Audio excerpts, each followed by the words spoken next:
What's up, folks? Back with another reaction, back with some more hardcore, and we're back with another tune that involves Angerfist. I've listened to a few of those recently, but this one also involves another big name in sort of the mainstream hardcore world, that's Mad Dog, and also Predator. Now, it just lists as Predator. I think over time he sort of dropped the prefix, which I think he used mainly on his early Roughneck releases, which is admittedly, I'm much more familiar with his earlier stuff. I have a record of his on Roughneck. It's called Now Ear Dis. Just an unbelievable record, all three tunes. But yeah, he's continued to make tunes, and he's made tunes in different styles of hardcore, which I enjoy and respect. And we're going to listen to a tune by Mad Dog, Angerfist, and Predator called Don't Fuck Around. It's a really cool tune. Again, I got room in my brain for multiple styles of hardcore. I know sometimes, there's a bit of, people who like early aren't so into the mainstream. Sometimes people who like mainstream think early, sounds dated, whatever. I don't get into that war. I have room in my brain for lots of different styles, including for hardcore.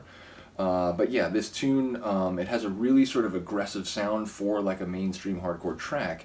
And in the middle of the tune, it has a wicked acid section, which is funny because there's a guy who reviews a lot of records on Discogs, like myself, but he reviews especially a lot of hardcore records, whereas my history on Discogs is more related to acid trance and acid techno. I do comment on hardcore records, of course, but yeah, this guy comments a lot, very knowledgeable, old school hardcore fan, and he basically says this record isn't the greatest, but he thinks that this track, Don't Fuck Around, sort of saves the record from being kind of a miss and turns it into a victory, as he puts it. And in particular, it's because of the middle acid section, which he says, I suspect that that's Predator at work, so I don't know for sure if that's the case, but again, this guy does know a lot about hardcore. And when I saw that review, I was like, man, I actually do like the other two tracks on the record. I'm going to come back and react to at least one of them. Which is called The Core, because it has The Mouth of Madness on it, which I enjoy his MC work. But yeah, I do agree that this is the most interesting track on the record, and in particular, it's the acid section that you really gotta look out for. So here we go. This is from the Game Over release by Mad Dog. Do I have the year here? Does it say? I don't see it there. Let me just check Discogs really quickly. Okay, it's 2011, so a little over a decade ago, about a dozen years ago. And this is, as I said, Don't Fuck Around by Angerfist, Mad Dog, and Predator. And is it on this side or the other side? I think it's this side. Okay, so as I said, this is Don't Fuck Around, Angerfist, Mad Dog, and Predator, 2011. 45?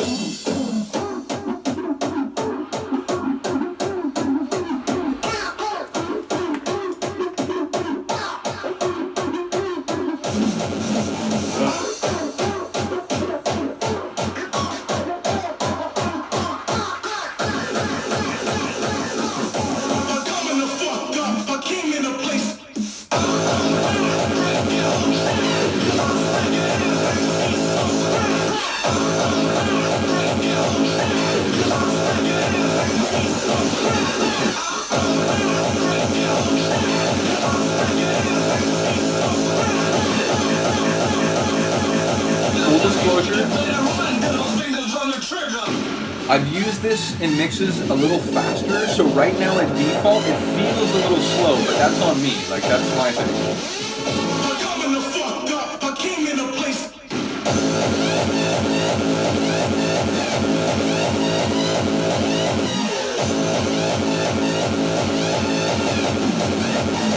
I guarantee you that melodic layer, I guarantee you that's Angerfist. He does those kind of synths a lot.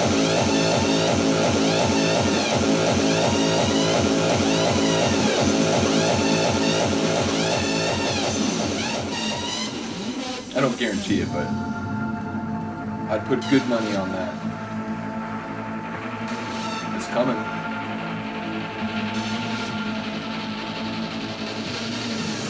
Tonight, I speak of prophecy, and what I will shall be done.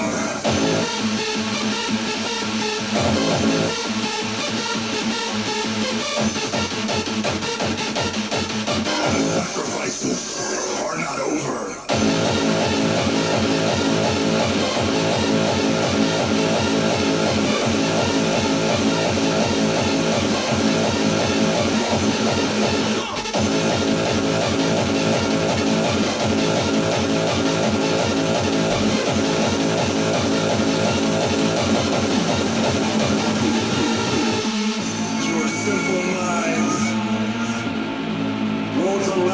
to believe who the next victim will be.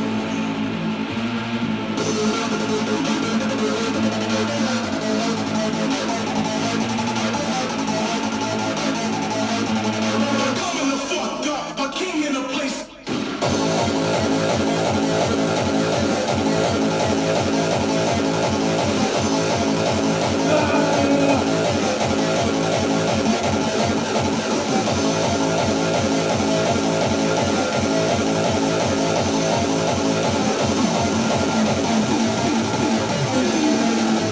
Don't fuck around. Don't fuck around.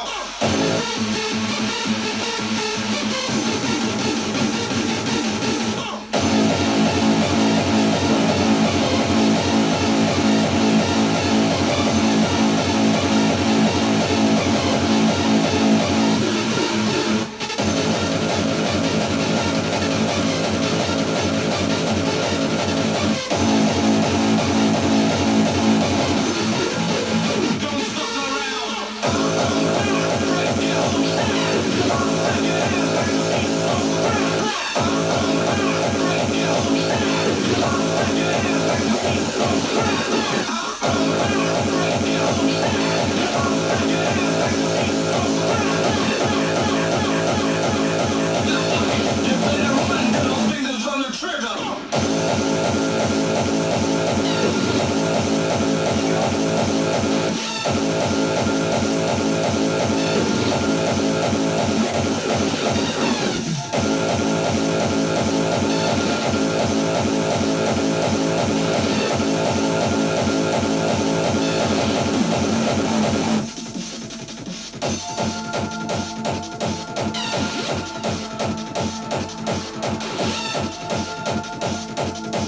If you're mixing out right here, you're just about to throw it over to your new tune, like fully, if you haven't already mixed out.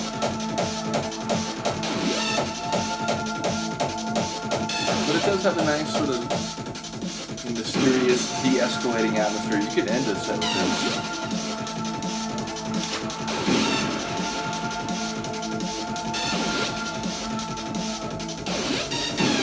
Tonight, I speak of prophecy. And what I will shall be done. So says he. Yeah, like I said, really cool tune. I do like that acid segment in particular, but the whole track I think is quality. Again, as I said, I listen to all different kinds of music, and that includes within styles, within genres. So yeah, I got room in my brain for different kinds of hardcore. I enjoy records like this, so which isn't like a knock to anyone who's like, you know, really into early and doesn't really like the newer style. That's totally fine. I respect that. But yeah, like I said, I like buying records of different styles, and sort of, you know, one of the things, I got into this kind of hardcore a little bit more in the mid 2010s when I sort of like, man, I really want to get back into hardcore, and like, I want to expand my hardcore collection. So I started looking for vinyl. Now, a couple years later, I discovered Formex tunes, and through him, I discovered Danny Tribe's tunes, and that brought me back to Mokum, a name that I knew, but I hadn't really like followed closely for years. And yeah, so that brought me to a whole world of hardcore that's in the early style, the gabber style. But yeah, for the first couple years after I decided that I wanted to start mixing hardcore more, these were the kind of records I was buying. So yeah, I sort of like the way that turned out, because now I sort of have an appreciation for, you know, not only the run of hardcore over time and the way it's changed, evolved, returned, you know, done all sorts of different avenues. But yeah, I like that I have records in some few different styles, so I can mix different types of hardcore sets. So in any case, let me know what you think of this one. I will see you next time. Peace.